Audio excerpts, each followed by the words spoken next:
khumbulani ke le mithetho uThixo ayinike abantu bakhe niyigcine. Inkosi uThixo wakho, uze ungabi nathixo bambi ngaphandle kwam. Amen. Nkosi andinceda.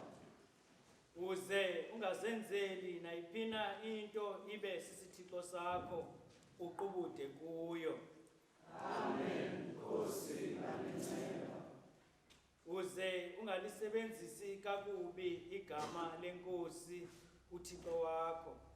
Amen. Nkosi andinceda.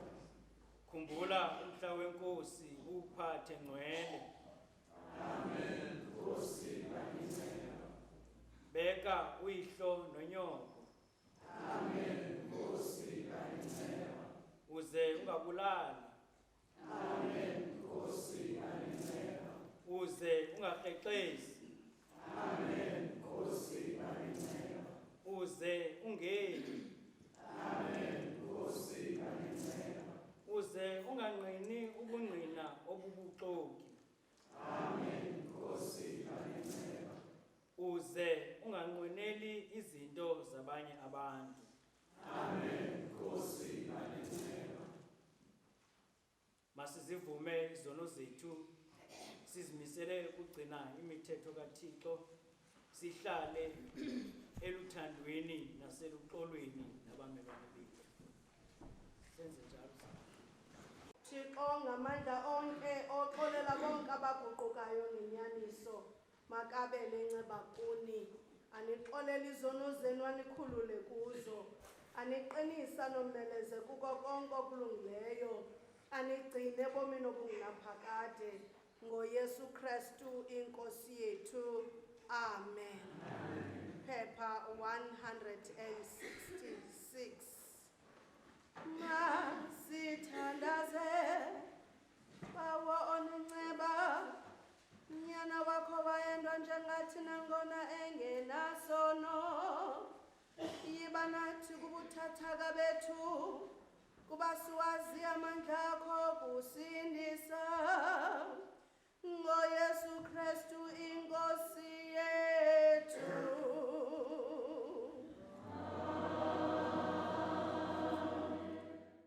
Isifundo kwiGenesis chapter 12 from verse 1 to verse 4a. iGenesis chapter 12 from verse 1 to verse 4a. Phansi kwesihloko esithi imbali kaAbraham, ukubizwa kwakhe nguThixo, uhambo lwakhe lokuya kwaKanani.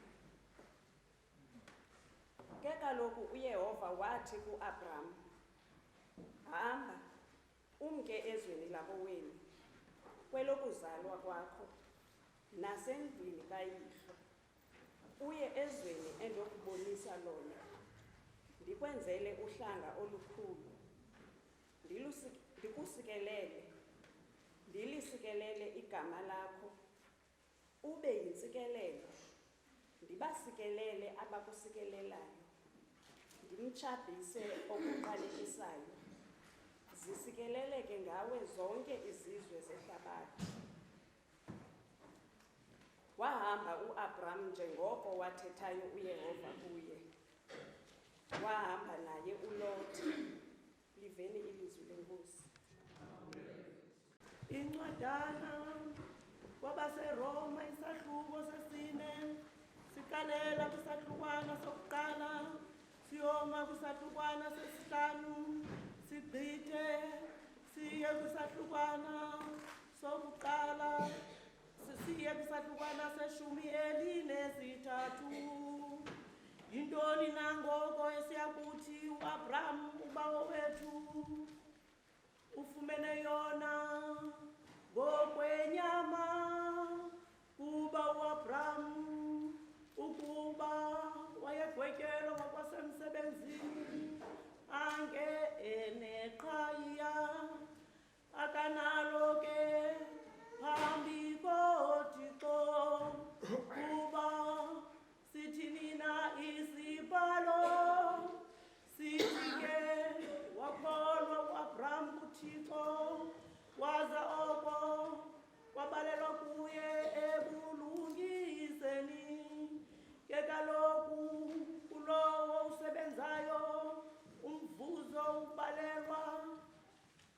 ngokwaselubabalweni ubalelwa ngokwaselubangweni ke ulowo ungasebenziyo uthi akholwe kuye ogwebelayo lowo ungahloneli Thixo ukholo lwakhe lubalelwa ebulungiseni kuba ukumbeka kwedinga uAbrahamu nokuba imbewu yakhe nokuba indlalifa yalo ihlabathi bekungengamthetho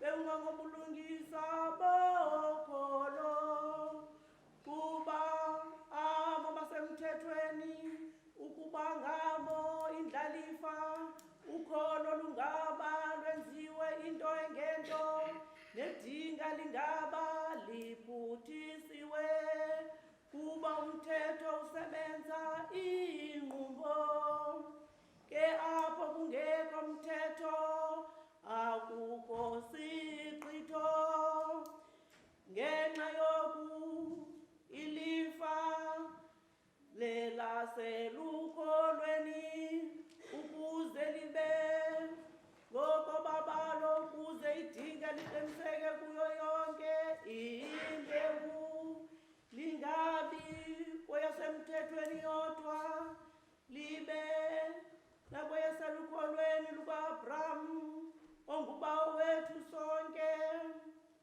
phambi koThixo wakholwayo kuye obadlisa ubomi abafileyo azibize izinto ezingekhoyo zingezikho liveni ilizwi lenkosi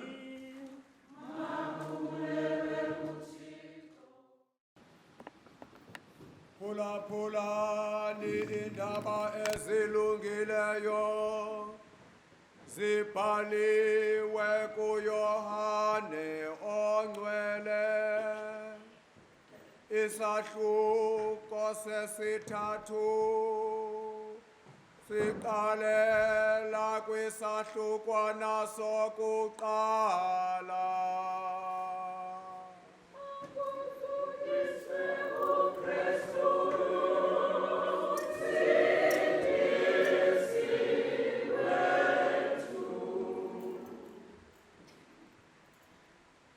Kwakukho inkokheli yamaJuda egama linguNikodimo. Yona yayiyehlelo labaFarisi. Ngabusuku buthile lo Nikodima weza kuYesu wathi, Mfundisi, siyazi ukuba ungumfundisi ovela kuThixo, kuba akukho bani unakho ukuyenza le miqondiso uyenzayo wena, ukuba uThixo akanaye.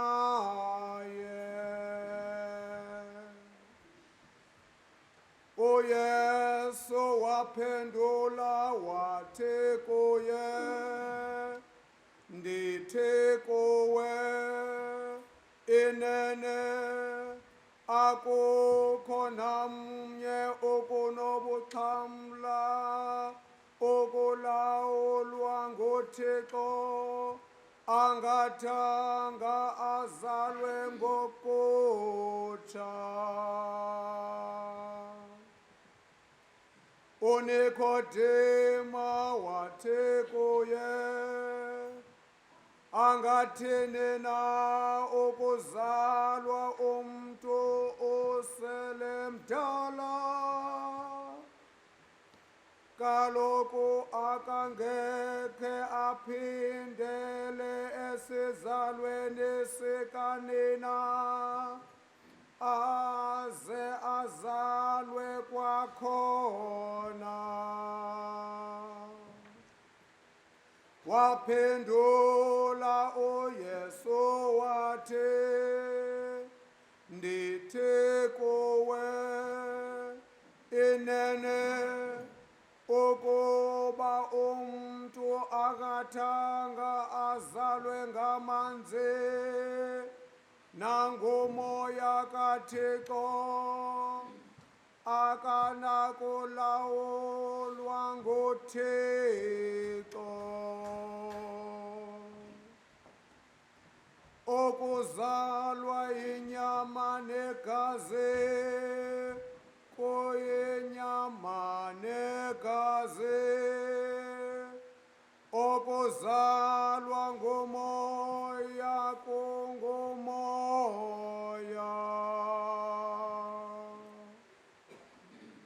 Sukumangaliswa kukuba ndithe kuwe, nimelwe kukuzalwa ngokutsha.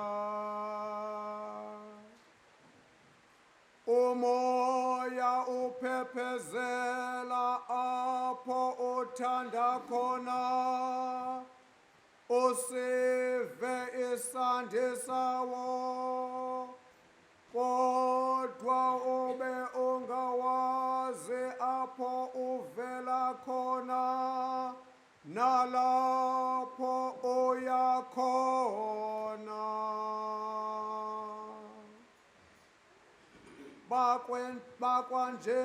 Bakwanjalo ke bonke abazelwe ngumoya kaThixo. Waphendula uNikodimo esithi, ingenzeka njani nale nto? Waphendula uYesu wathi, ungumfundisi omkhulu nje wakwaSirayeli, ungathini ukungazazi ezi zinto? Ndithi kuwe inene sithetha esikwaziyo, singqine esikubonileyo, kanti noko nisuka ningabamkeli ubungqina bethu. Ukuba ndinixelele izinto zasehlabathini naza anakholwa, nothini ke ukukholwa ndakunixelela izinto zasezulwini? Akukho namnye wakha wenyuka waya ezulwini ngaphandle kwalowo wehlayo evela ezulwini, unyana woluntu.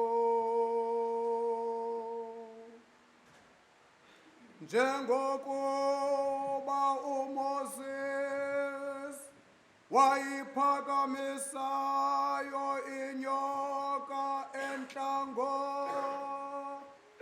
umelwe kokuphakanyiswa kwangokunjalo naye unyana woluntu, ukuze bonke abakholwayo kuye babe nobomi obungunaphakade.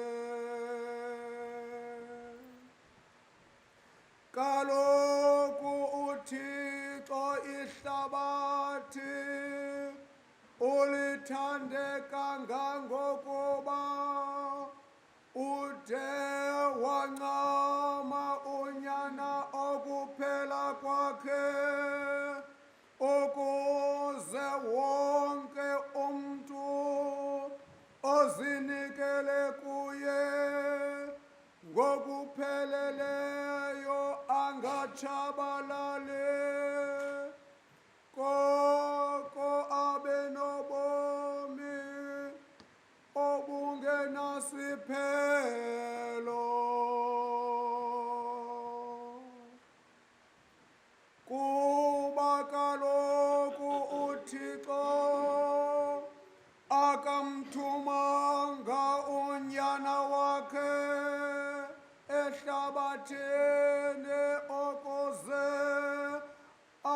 gwebe koko wamthuma ukuze abe ngumsindisi walo ivangeli kaKristu le.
futhi wathi apha ekuhambeni kwakhe indlela wade waba ngumfundisi okhokela ibandla. Kodwa kanti ngalo lonke eli xesha ahambayo akakahlangani nendoda yamadoda. Kwathi ngeli xesha akhokeleyo akakahlangani nenkosi uYesu. Kanti ixesha elingaka ebulale kuNikodimo ekukhokeleni kwakhe kungenxa yento uyazikhokelela kakuYesu. Mhlawumbi nathi namhlanje esikhoyo kule nkonzo sihamba ibanga elide sicinga sihamba nenkosi uYesu kanti sizihambela sodwa. Kuthi ubunzima nokubulaleka esikuvayo sikanti uYesu akakho in our journey. Lento nisithi masicule prayerfully eliculo elithi naxa ngokuhamba Nkosi. Noba ndingahlwelwa endleleni, noba ngandiphelela amandla okuyihamba yona indlela, noba ndingathi apha ekuhambeni kungabikho ndawo endifika kuyo ebusuku, kodwa ithemba leloba Nkosi ndiqale ndisondeze kuwe.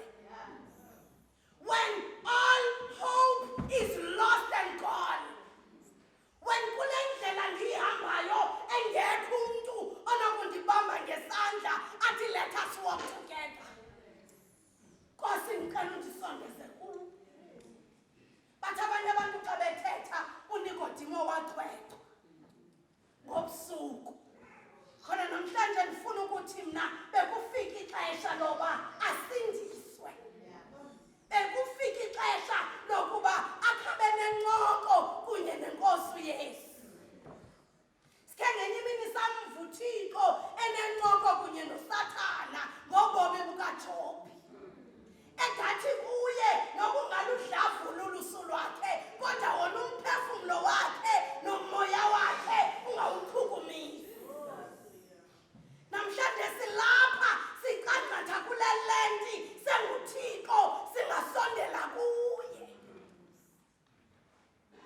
More than to read the Bible from Genesis to Revelation, kodwa xa sifika to the book of Revelation asityhili uThixo.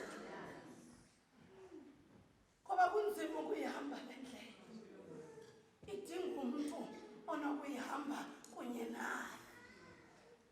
Uyabuza uNikodimo kwinkosi uYesu apha ekuncokoleni kwabo. Ngoba abantu ababekhokela amaJuda babehamba sometimes babe ngabantu abayifeshelayo into uThixo ayithethileyo. Ngoku uNikodimo uzibhaqa ekuloo meko. Uthi ke ngoku eye kuYesu ngobusuku buthile athi kuye, mfundisi siyazi ukuba wena ungumfundisi ovela kuThixo, akhona amaxesha okubivela inyaniso.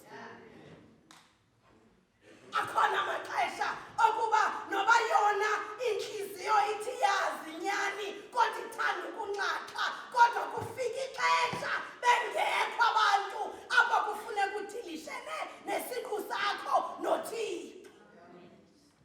uNikodimo ufikelwa yile meko namhlanje. Aziba kuYesu athi akukho bani unako ukuyenza le miqondiso uyenzayo, kuba wena uThixo akanawe. Nawe ukwazi ukuyigqiba irace uThixo engenawe. Uthi uzukwazi ukufika kwi-finishing line ufike noThixo. Mhlawumbi uyabala uma notikisha usithi Nkosi ingabe xa sifika kwi-Palm Sunday ndizabe ndisenawo namandla. Ewe wona amandla akuyihamba indlela ayaphela. Kodwa namhlanje siva lo mculo esithi Nkosi ndisondeze kuwe ebusuku. uYesu kuye ndithi kuwe inene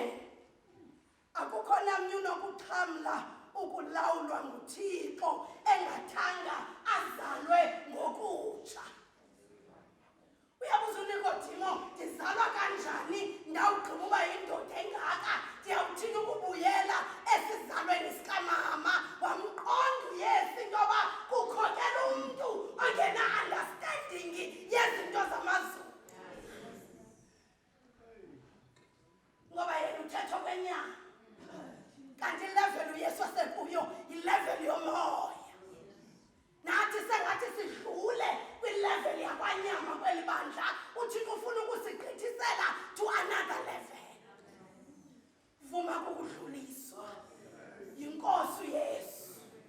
Vuma futhi uba uqondi ukuze uthixo akuqondise. Awuyi umfundisini xa ungaqondi kodwa uya kuthixo.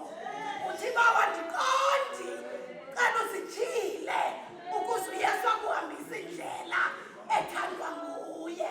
Mhlawumbi uyalifuna iculo elithi kanti ukuhamba indlela enyathelwe nguwe ukulungelelisa ngoba khona amaxesha okuba indlela ingabi straight, kukhona amaxesha okuba ii-potholes zikuvince kodwa ukuhamba nenkosi uYesu you will understand ukuba nobody said the road will be easy kodwa ihambeka le ndlela. Silapha namhlanje uthi uNikodimo ndiyafuna nam ukuzalwa ngokutsha. Uthi uYesu uba uthe wamvuma ngomlomo wakho uYesu uyaphila wakholwa ke ngenhliziyo yakho wosindiswa. Unexhala uNikodimo loba xa ndibuyele ebantwini ebendibakhokela ilanguage itshintshile ndizawufika ndithini kubo. Uthi uYesu kakade ezi zinto aziqondwa ngokwemvelo kodwa ziqondwa ngabo bakwamoya. Ngoba sizenzele ezi zinto sukuthi xa sisuke from this level athi ndikubeka apha thina sicinga zizinto eziphathekayo ezathetha ngazo kanti uthetha your spiritual level. Uthixo masincede kule lent ka-2023 our spiritual maturity sifikelele kumazini ukwenzela uba xa iqala ukusidina le ndlela abonakale sinikeza amandla kwenzela into yoba xa ekuphelela amandla urhola ivesi ethi kanene nkosi uthe xa ndiphelela ngamandla kukhona ndinamandla. Futhi udathi eyona nto ndiyidingayo kuwe yinto encinci nje lukholo olungangokhozo lwemostadi. Mamela ukuthi uYesu kuba kaloku uThixo akamthumanga unyana wakhe ukuze aligwebe kodwa wamthuma ukuba abe ngumsindisi wehlabathi. Namhlanje uYesu usifikele sentshona esentshati uzowusisindisa. Namhlanje inkosi uYesu ifikile ime emnyango yangqongqoza ithi ndirhalela uba ungavula ucango lwenhliziyo yakho ukuze ndidle kunye nawe.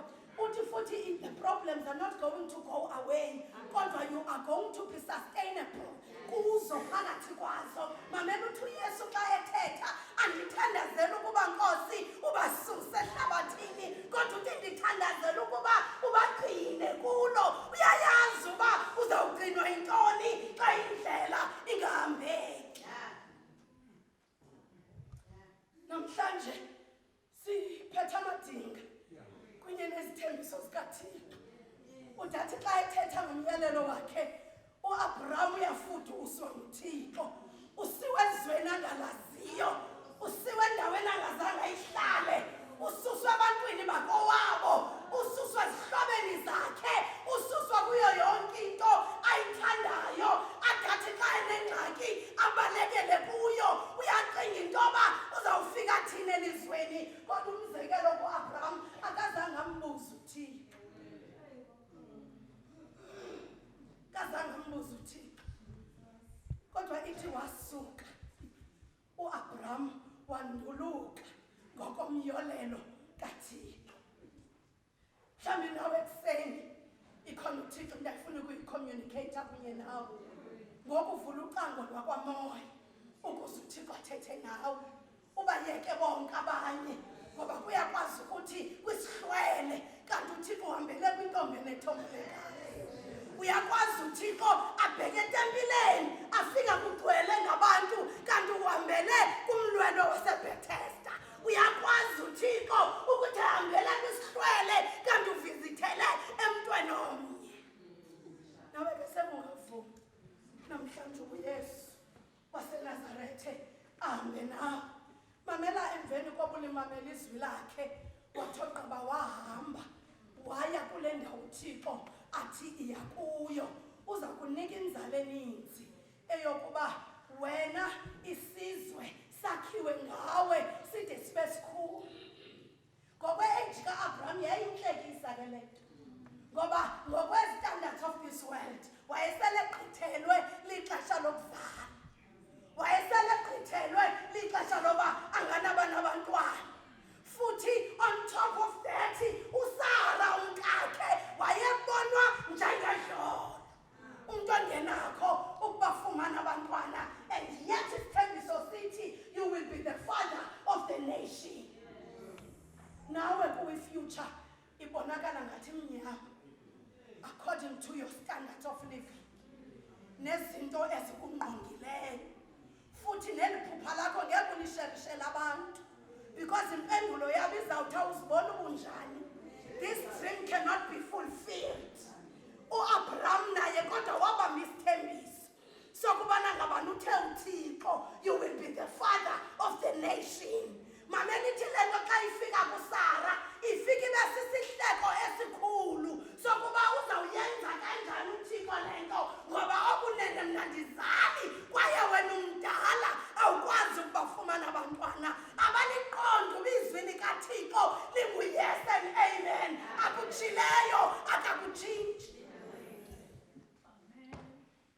Kuthi xa ifika kule ndawo yoba zaba ngutata wezizwe kanjani, athi ndiyakukunika amathamsanqa libe nodumo igama lakho. Amathamsanqa thina siwafuna apha ebantwini. Thina sikhangela ii-blessings kwalapha phakathi kwethu. Namhlanje the blessings are not coming from within. Kodwa ii-blessings are coming from the upper room. KwiNkosi yaseNazaretha. Le sizawuthetha ngayo ngeMonday Thursday. Sithi wazihluba ubuyena.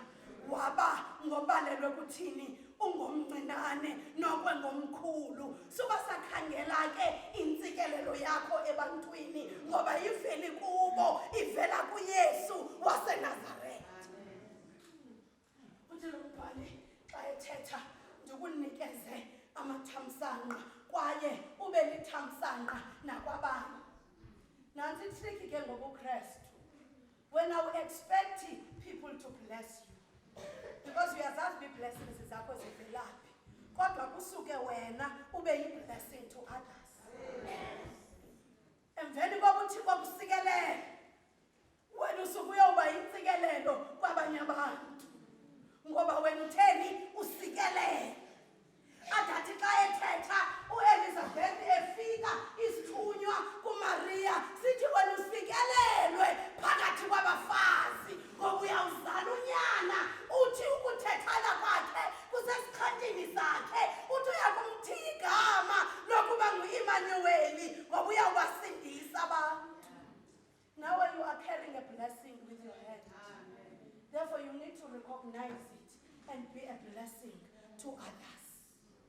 Zathi ekugqibeleni lo mbhali abo ubathamsanqelisayo nam ubathamsanqelisa. Kodwa uphinda athi uThixo ndibaqalekise abakuqalekisayo. Wena awudingi ukukhesa mntu okukhesayo, kodwa wena ubeka intsikelelo in the place of isiqalekiso. Kodwa usuku yekela indlela yakho kuYesu waseNazaretha. Asukathi yena mna ndizawubaqalekisa ngokwam abo bakuqalekisayo. Le nto ingathi fruits azibonakali, it is because ufuna ukuqalekisa ngokwakho. Kodwa namhlanje lithi izwi likaThixo ndibasikelele abakusikelelayo. Uthe hamba nje uAbraham nosapho lwakhe ucamanga ngoPsalm 121. Lo ebefundwa apha eculwa kamnandi. Uthi amehlo wam ndiwajongise enkalweni, yazi balovela phuna uncedo lwam. Aphinda ziphendule lo mbhali athi uncedo lwam ngundikhoyo.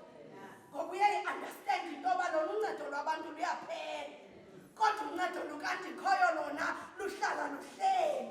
Udathi lo mbhali xa egqitha uAbraham uthi yena wondibamba lungatyibiliki unyawo lwam, kaloku akozeli walusa mna. Namhlanje phuma uziqonda uba wena walusiwe nakuleni lenti ka-2023. ngoba uyesu akazanga ukuzoligweba ihlabathi kodwa uzele ukulisindisa. Ngoku ifuna usiqonde into yoba wena walusiwe.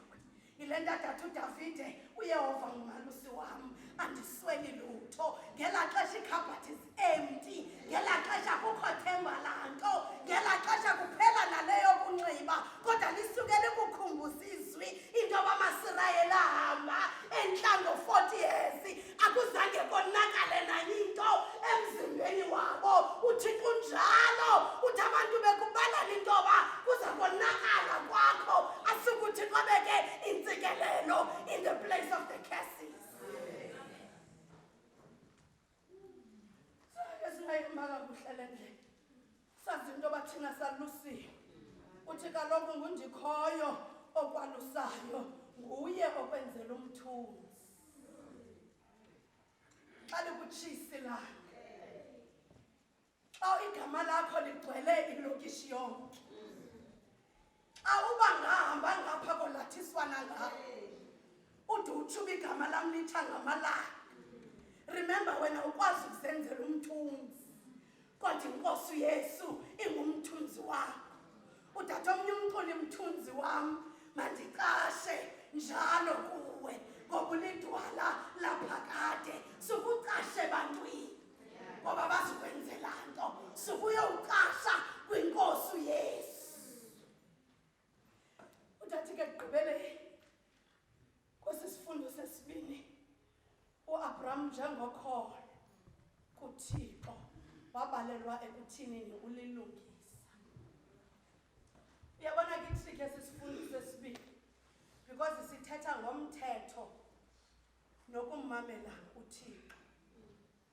Ithi uAbraham akasikelelwanga ngoba wayebamba umthetho, kodwa wasikelelwa ngoba wayenokholo kuThixo. Siyavuma usibambile injongo zemanyano, kodwa ngabe ubambile nomthetho kaThixo. Siyavuma ukuba uzibambile izinto zalapha ecaweni, kodwa ngabe umbambile na izinto ezithethwa nguThixo.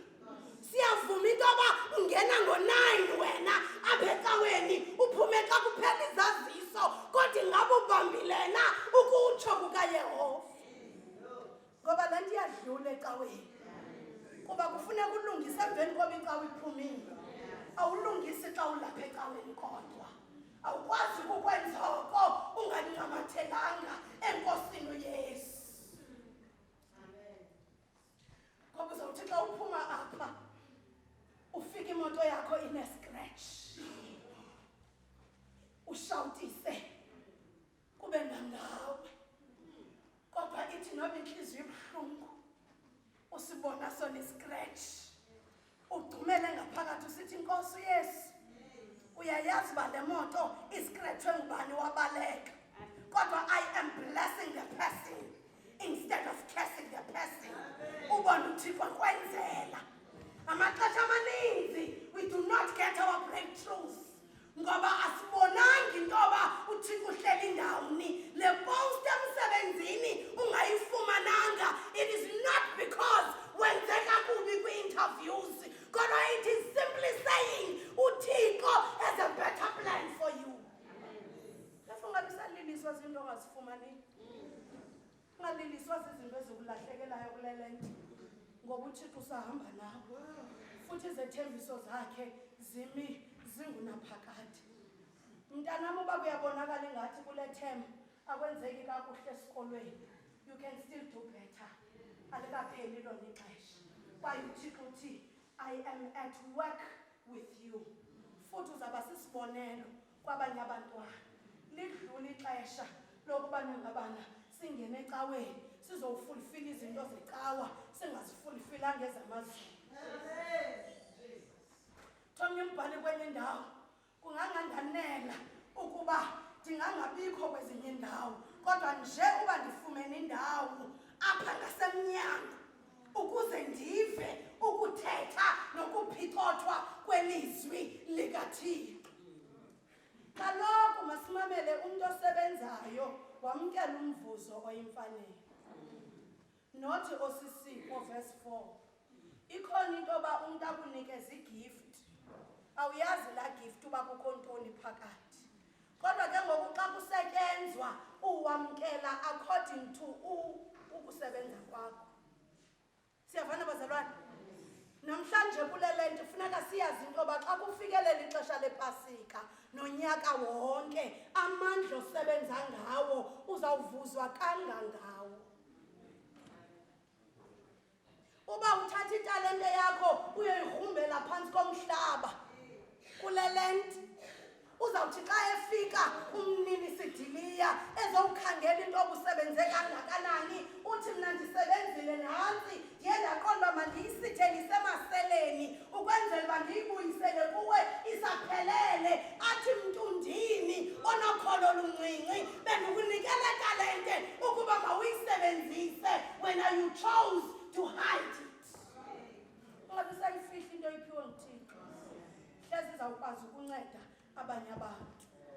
Athi lifa ekugqibeleni lifunyanwa ngokukholwa ngesisa, not ngokuthobela omnye umthetho.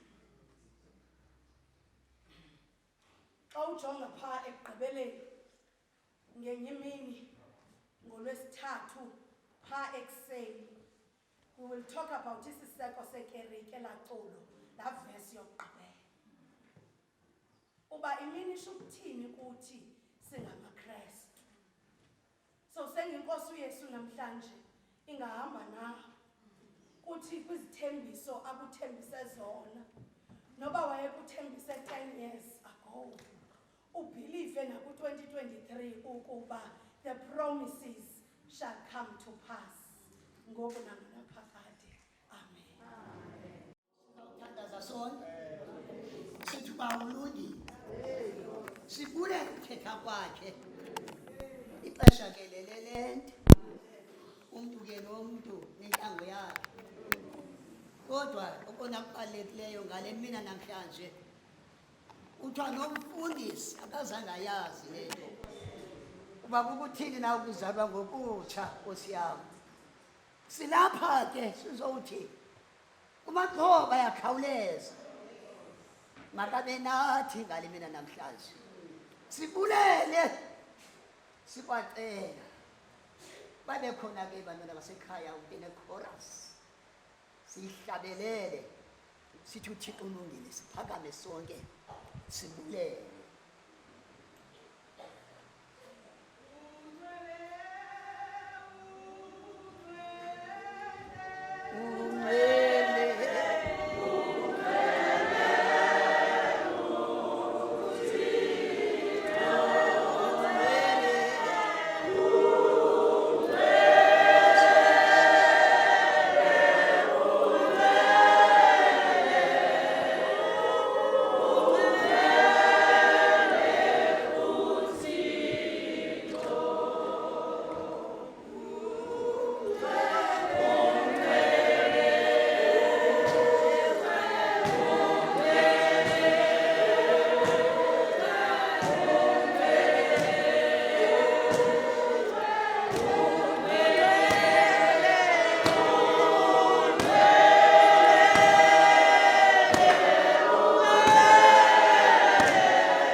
thina siphume ekufeni sangena ebomini.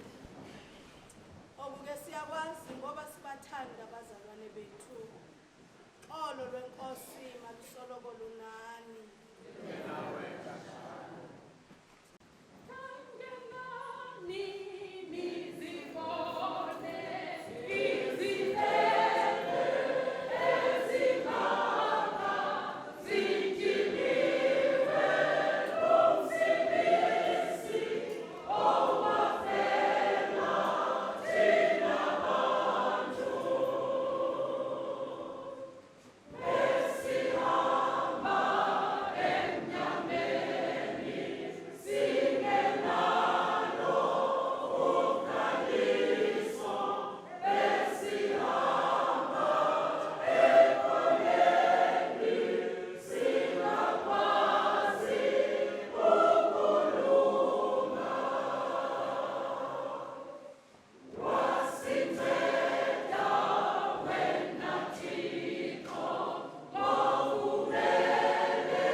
Ngaye wasi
ngubani kuyo nonke kuba eli ligazi lam lomnqophiso omtshayo eliphalalelana nabaninzi kuzizono zixolelwe ngamaxesha onke nisukubanisela kuyo oku kwenzeleni ukundikhumbula.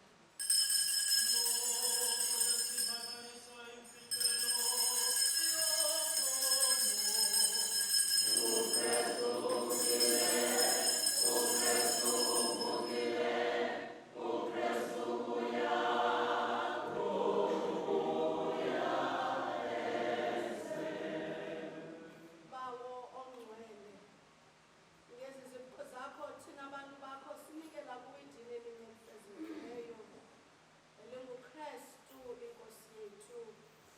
Vuka kwakhe ekufeni nokunyukela kwakhe buqaqawuleni bezulu. Nkose nobhele, samkele sikuyo, nangona singafanelekanga. Ukuze thina sabelana ngomzimba negazi lonyana wakho, senziwe banye nabantu bakho bezizukulwana bezizukulwana. Yenza sithi sikulindele ukuza kukaKrestu umsindisi wethu enobuqaqawuli noloyiso lobukumkani bakhe. Mihla ngemihla sikhule siqaningana.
amkele